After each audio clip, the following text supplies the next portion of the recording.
worried you make too many mistakes with your written English? Have you felt like you spent your whole life on the run from the grammar police? When you're not sure what the rules are for writing well, it can put you off sharing your knowledge. And I think that's a real shame, because you should be able to be confident and tell people what you know to make a difference. If you add in tired eyes and frustration that your spelling and grammar checker falls short and misses loads of stuff, writing can become a real pain. Here's how to solve this problem right now. I'm going to share a couple of URLs with you, so make sure you've got a pen and paper handy to write those down. What I suggest you do is that you use an additional checking tool to look at what you've put, and there's 6 big benefits to this. The first one is you can write quicker because you know you can focus on your writing and not be doing that grammar checking thing as you go.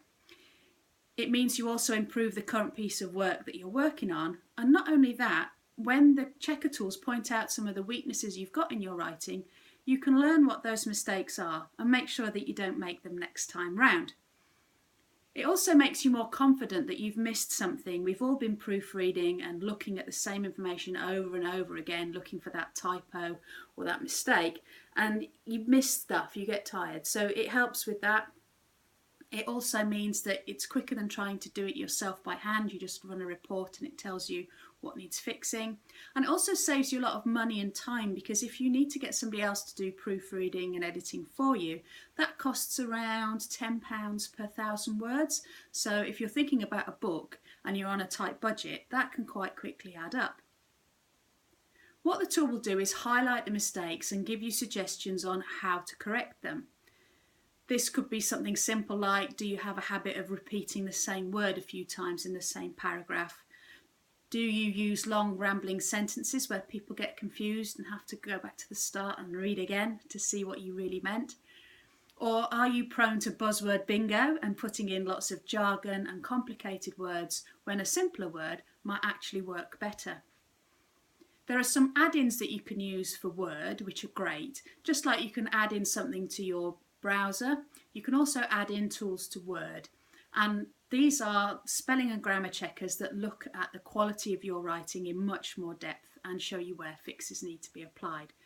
If you don't want to add in something to Word, or you're using OpenOffice, then I recommend that you take some paragraphs of text, paste them into the online checker versions of these tools, learn where the bad habits are that you've got, and then stop making them.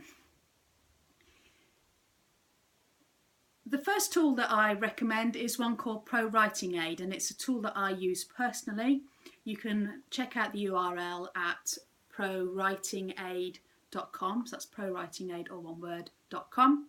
And that is a $60 investment one-off, and when you think it's £10 per 1,000 words over the lifetime of your writing, that's very, very good value.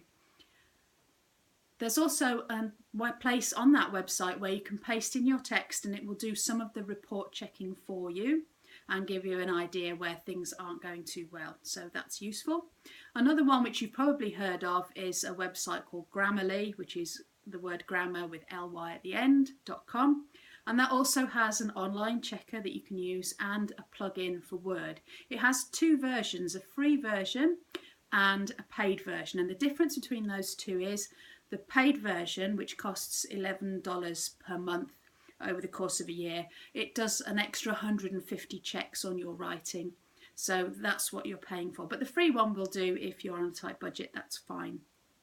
I've been Colette Mason, and if you want more hints and tips about how to improve your writing, just pop along to letstellyourstory.com. There's plenty of advice there. See you on another video.